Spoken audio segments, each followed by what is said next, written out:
Welcome, everyone, to Midday Magazine for this May 15th, 2024. I have your host, James J. Malouf, here. At 3:30, we're going to welcome in our friend Erin Hess. She is the branch executive over at the Southwood County YMCA. Right now, we want to welcome into the studio our good friend, Wisconsin Rapids Mayor Matt Zacher was with us. Matt, good to see you. Morning, James. Thanks for having me, as always. Big shout out to our friends over at Wisconsin Rapids Community Media. Support them. Go to YouTube, type into your search bar, Wisconsin Rapids Community Media. Subscribe to that page and take in the great work that they are doing over there. We appreciate the work that they're with us and joining us on Wednesdays for episodes like this. Matt, I wanted to jump out the gate right away, wishing you a happy belated birthday. Thank you. How did that go? Very well. Yeah? It's an interesting time. My wife's birthday is on the 7th of May, and my son is on the 8th. I'm on the 11th. Mother's Day is usually on that Sunday, so it's always a fun week. Yeah. Busy time, I imagine, too. Yeah. And it's got to been a busy time for you. I'm curious, how has it been adjusting to these early days in this position? I think for the most part, I'd say I put it on myself. I wanted to meet.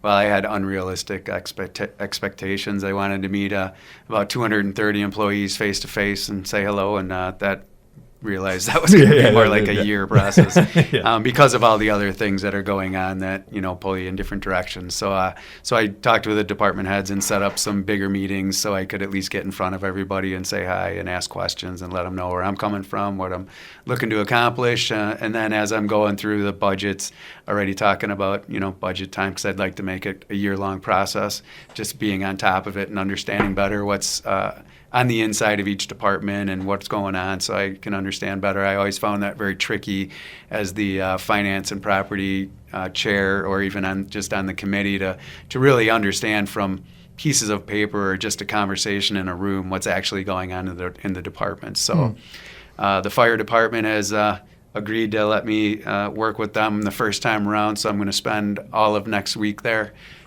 Inside and out, just getting to know the people and understanding better what the ins and outs are of what's going on, because we understand it's a big department and an expensive department, and there's a lot of needs right now with older people, different things that are happening, and obviously the drug situation that they're being called out to help with. So I just want them to know, one, that we and I appreciate what they do, but at the same time it's going to be an interesting, let's say, 5 to 10 year process in terms of a shrinking budget with the mill doing what it's doing. But I want to be a part of that conversation and make the best possible decisions for everybody involved. So the only way to do that is to get involved hands-on.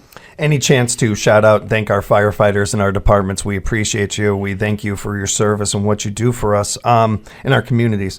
I'm curious of, especially what you were talking about before, about the making an effort to meet other employees and meet people in that hall and that. How much of that stems from your previous business life and understanding how businesses really run right by treating people good and working well with people? I feel like that was a real strong point for you during the campaign. Have you been able to take any of that previous experience and apply it to this current job? 100%. It's the people, and this is always the tricky part. There's the people in the organization, and then there's the people in the city, the residents and businesses. Yeah. And ultimately, the job of the government is to serve the people and the businesses and make sure everything's running smoothly in a civilized city, a municipality. But they get so separated because the city kind of exists in a bubble, if you will, and they kind of lose track. Not everybody, and I'm not saying that people do that like on purpose, but when you're focused on your life and your job, and that's what it is, it can easily happen. But at the same time, it doesn't function at all without them. So you have to, one, make sure that they know that you care, that you're not just there to, cut and slash or do what, the tough things that have to be made. Build trust, build the communication so that everybody understands when the tough decisions do have to be made. They're not being made out of, ego or out of, vindictiveness. It's just out of being a leader and having to make some tough decisions for the benefit of everybody. And then on the other side of that is the residents and the businesses that also you want. I mean, those are the customers, and they have to be taken care of. And I spent a lot of time meeting, with a lot of the bigger companies in the city already, and some of the foundations. Want to make my way through the small, the medium-sized businesses and smaller ones. Get out to ribbon cuttings and just be a part of the conversation. At the same time, I can't do everything, but I do believe that me being a part of the overall community and residents and being visible so that they know that I'm out there in front of them as much as possible, leading the charge for what I'm talking about, I think is very important. When it comes to how long you've been in the position, I certainly understand if you haven't been able to, but have you had a chance or would you like to reach out to other mayors and others nearby neighboring cities and, kind of get ideas from them, talking with them, just hearing how things are going or running, being a mayor? Had any conversations like that? Yeah, so actually right after I got in the, let's see if I say this right, League of Wisconsin Municipalities had a get-together in Whiting, and so everybody from all around, new mayors, older mayors, aldermen, they were all there. So that was a great thing to be a part of. I got to meet Mayor Mike Wiesa and talk a little bit with him, and we're gonna get together and talk about ideas on how we can help each other. I've already been reaching out to some of the people in Buren and Port Edwards and Nakusa to just start the conversations that we're going to have. And to me, it seems that everybody is more than willing to have them. My hope is it's kind of starting, on a new page, clean slate, and start from there as to what's possible, and put the money to the side and talk about what the possibilities are and the directions we want to go and where we can meet together and make those things happen, and then scale it down to where we can afford it so it's fair for everybody and move forward. When our high school teams play, rivalries are great. Right. It's awesome. We love those. It's part of what we love about sports, a high school life, and all those things. But outside of that, the idea of, well, this person's from this zip code, so I'm not going to like them or I'm not going to work with them. I think we all as adults can agree that that's pretty silly and doesn't really add up and make a whole ton of sense. But going forward, especially, you touched on this before, and I was going to bring up the mill situation for us, other local towns and ones near us, and not just talking recently, but even over the last 20 years, the amount of change that has happened in central Wisconsin, in Wood County. I can't be the only one that sees we're stronger together. If we work together and share ideas and communicate with each other, there's no reason why every one of these areas in central Wisconsin can't benefit, can't be stronger. It seems like that's a common theme with you and other mayors and other officials, other city officials. Yeah. Yeah, and again, the trickiest part about all of this is just human nature. Like people, I guess I can't even know for sure if that's true, because we were born in a very prosperous era of America. And people always talk about Generation X, Y, Z, and millennials and all this stuff. In the end, it doesn't matter.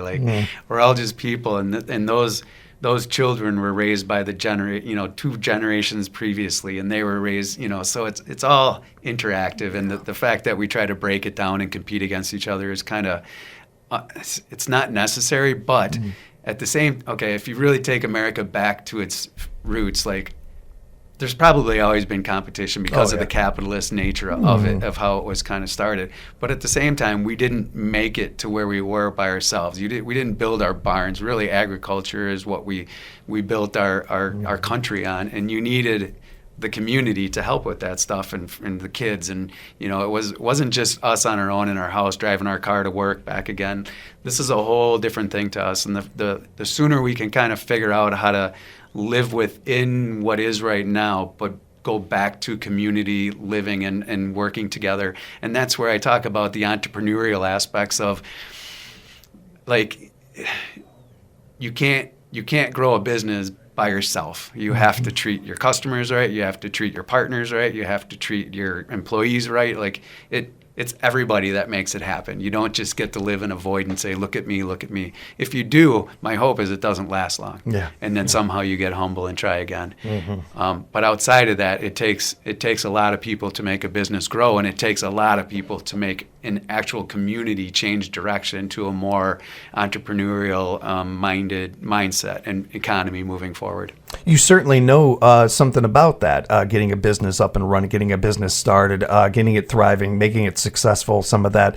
It seems like that is going to give you an advantage when it comes to bringing businesses into town or helping people start a business or some of that. And it certainly seems to be something that is on your docket, something that is important to you. Yeah. Yeah, I do, even with CRG coming in and buying the mill. And again, Glenn Gilbert is the gentleman that they've hired to kind of be the PR guy, go-between. He's a great guy.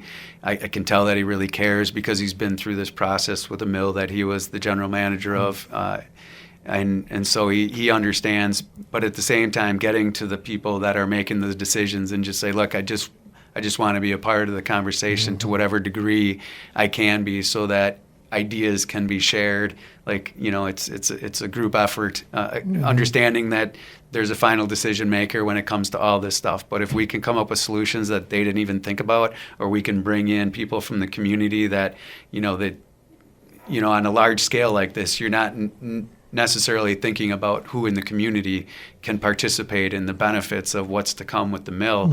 But at the same time, that mill is going to employ like somewhere between 3 and 15 to 20 different businesses. So I'm going to bring this up. I heard along the way, like I'm already struggling a little bit with like media sources that are out there.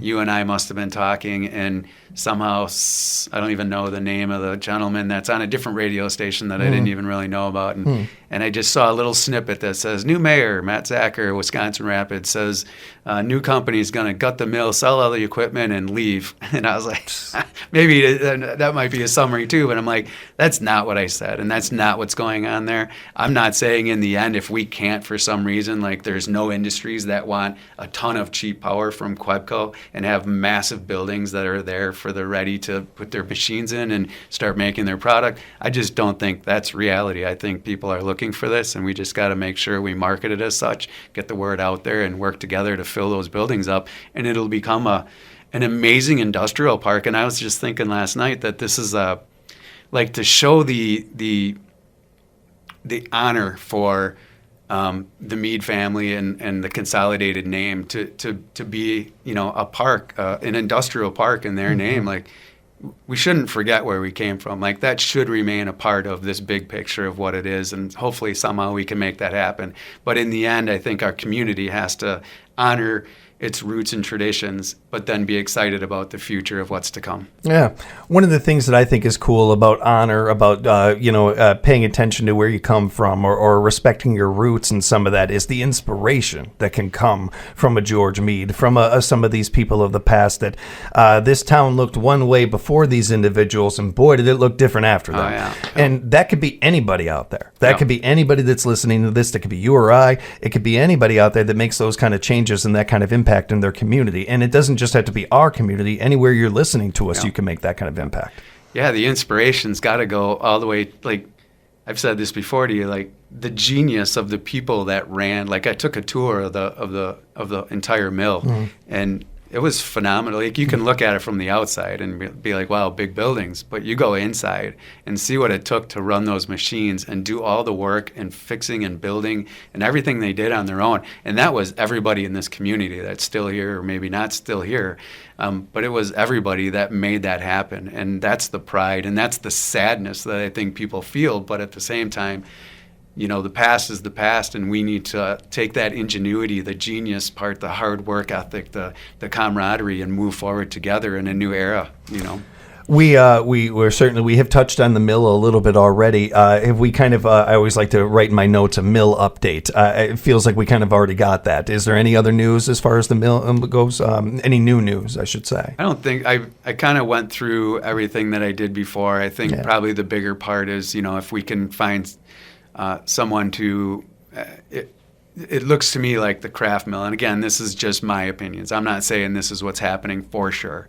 But if somebody doesn't step up and say, hey, I want to buy the craft mill and I want to bring in logs and I want to make pulp out of it, but they've been trying. It hasn't. So the amazing thing about the entire mill is, to this day, it is still being kept in a position to start up the machinery and move forward with making paper. They never stopped that. So the amount of money that went into making that happen was phenomenal, just to keep it so it didn't deteriorate and the machines didn't get ruined. So that investment in and of itself, but they can't do it forever. So they're at this point now where they, between Billerud and Verso and everybody else that's been a part of this, if it would have been sold and could have been sold and kept going, it would have been done at this point in time. And that goes for the craft mill. And that craft mill is going to, looks like it has the ability to be like new buildings, new industry, new power. Again, Quebco is ready and waiting for to plug in machines. And we're not talking about hair dryers. We're talking about, the biggest machines possible that they can, use their power for. And WWLC's right there waiting to help out in any way possible. So we have a phenomenal infrastructure in this community. I think perspective helps a little bit too, and you don't have to look too far around the country to see some areas that don't have some of the advantages we have here, and some of the ways that we are able to make a living or find a way to do some of the things that you just touched on there. It's not to make light of anybody who has been affected by the mill closing at all by any means, but it does bring. We hear a lot about this a lot in West Virginia with the coal mining shut down and some of that, and so many of the workers from that industry going back to school and learning a new trade and finding a second act, a second life in this other industry and everything. Like, it can be done. And we've got plenty of examples of it going on, and we're going to have one right here, it seems like. So that's pretty cool. Yeah, MSTC is an amazing place, and it's going to be super highly adaptive to what's coming. But at the same time, you need everybody else to understand in the community, I gotta go. Nobody's coming to my door and saying, hey, come to MSTC, or hey, go online, because there's trainings online for relatively inexpensive money to be able to get the education that we never had those opportunities for. I'm just seeing my kids now going off to school and trying to figure all this stuff out. And I remember going through the decision-making process of switching from one school to the next, where we used to, they're like, oh, I'm sorry, we can't take any of these credits. Yeah. You're like, but I just paid for these. And somehow they got away with that. But now that's not the case. Like, you can transfer credits. Everything's working way more in unison than it ever was before. And that's great for the future of our educational opportunities. I've always believed that it's not that you can't teach an old dog new tricks. It's, does the dog want to learn? If the dog wants to learn, it can learn it. It can pick it up. And no matter what age you are, you can always do that. And keep that in mind too. With just even fun things you've always wanted to learn too. They got so many great classes over at MSTC. So I encourage you to do that. I wanted to get an update from you on construction. How has that been going? Seems to be going pretty smoothly, all right, by all rights. Yep, construction's going well. We are looking. I'll just brief little update. We brought some people together, some people way smarter than myself, and we're talking about how to engage the community better. Probably, we're looking into website updates and doing more with Wisconsin Rapids media and being able to get the word out there, letting the department heads talk to the people and say, this is who I am, this is what the department does, these are the people in the department, wave to them when you're driving by, like they're all working hard to make this happen. You can, do some drone footage to say, this is the project that's happening, this is how long it's looking. Just really reaching out so that people understand better, and they're not saying, well, you guys aren't doing anything for the roads. It's such a point of contention for everybody, and I understand that, but it's a nationwide contention. It's not just Wisconsin Rapids. And the people that are working here, I shout out to the streets department and the public works department to do the things they do and to make it all happen. And right now they're just running full speed ahead to make the city right for all the residents to be able to keep moving. So they do a great job. Yeah, appreciate all those people. So many people behind the scenes getting so many things done and making so much happen in this town. And I got to say that I think that's a pretty good idea, working with this Wisconsin Rapids community media. I've heard good things. About them. Seem like good people. Yeah, I agree. I wanted Thanks, to. Joe. Yeah, thank you, Joe. Thank you, and Taylor. And Taylor, yes. Wanted to remind everybody of No Mo May. That is still going on throughout the month of May. And with some of the current ways that we run this. Not everybody has to have a sign out, so you might see some of this going on, and just to remind the audience out there of that. And I did want to make sure to touch on National Police Week. It's an important one to all of us in this community, and to certainly to our officers out there, and giving us an opportunity to thank them, to show our appreciation to them. And something that Sheriff Becker and I talk quite a bit about is these kind of things are important, and always gives us a chance to take a moment, appreciate good police officers. Yep. It also gives us a chance to build that bridge more and more of citizens and law enforcement that can never be taken lightly. So I appreciate the proclamation. I think it's a great thing. It is in National Police Week for everybody to keep that in mind as well. But the importance of these for somebody who was a citizen not too long ago, sir. When you're coming up with these proclamations, when you're putting them out there, has it impacted you more being behind the scenes of this, or do they hit you just the same?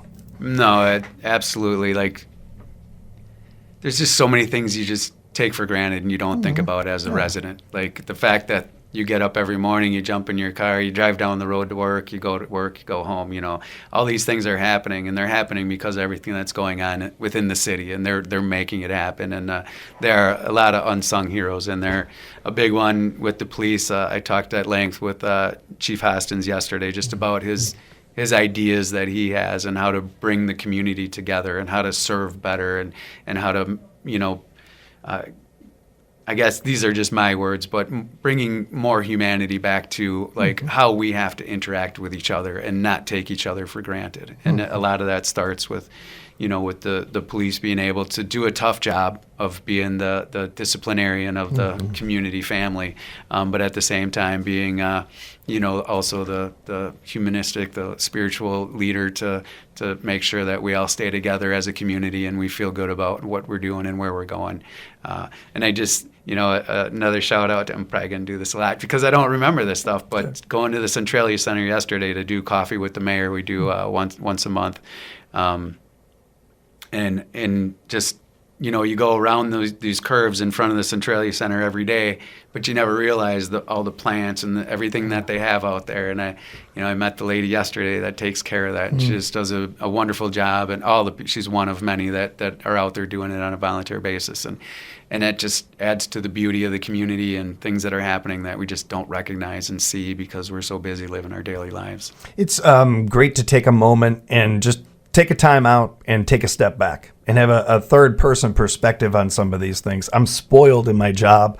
I get different guests every day coming in from the community, and I get to see a lot of this. So I have this view of this that is nothing but appreciation. Being up early in the morning, I'm seeing our garbage and recycling people out there. I'm seeing so much of those things going on, and encourage people to every once in a while take a moment, take a beat. It's a busy life. I understand how crazy and busy things can be, but take a moment and just think about that. What you did there, walking in and seeing those plants and thinking who takes care of those. Your garbage and recycling gets picked up, gone. But half the time you don't even see the people coming and taking it. Many of these things that everybody has a job to do, and we're all doing our jobs, but that isn't a given. And we have a pretty strong community when it comes to that. That's a great point. Yeah, if I can say that probably is the biggest thing is, you come in, again, I would like to say, in all humbly speaking, I'm a relatively humble person, I think. I don't think, but like I'm not the main focus for what's happening in the city and what's going to happen. And whatever I can do to help, that's all I can say. I'm here to help. But then understanding better as you get in just how many moving parts there are to the city happening. And it's not just in City Hall, but it's at the garage, and it's at the police department, fire department, library, WWLC. Like, these are all people, and I want to help everybody work more closely in unison and understand that they're all part of this bigger picture together, and try to break down the silos and have some of that camaraderie. But at the same time, it's a lot. Yeah. It's a lot. That's what I learned more than anything. It's a lot. Yeah. And I'm going to do what I can to do everything that I want to do. But at the same time, I have to, if I'm going to last long enough to be the most benefit, I got to take it in stride too. Always appreciate the time, sir. Thanks so much for joining us today. If people have follow-up questions, want to talk to you about other things, how can they get in touch with you? Again, I think I have a city number, but I don't know it offhand yet. My personal number is 715-321-0727. I've said it probably a million times in my life. It's there. I'm willing to have conversations anytime. A lot of people have a lot of ideas. I think, I could make a list of a million ideas to see if we can get them done. It's just not always as easy to say, let's get everybody's pet projects done in the city. But call anyways. Let's talk it through and make sure that you're being heard. And if we can make it happen, we will. Find out more at wirapids.org, wirapids.org. Thanks again for the time, sir. Thanks, Always James. Appreciate you. And a big thank you to our friends at Wisconsin Rapids Community Media doing the great work that they do. Do yourself a favor, subscribe on YouTube to their page and keep up to date on all the good work that they're doing. We'll talk with the mayor next month, and we'll come back with some more Midday Magazine here at WFHR, locally grown radio.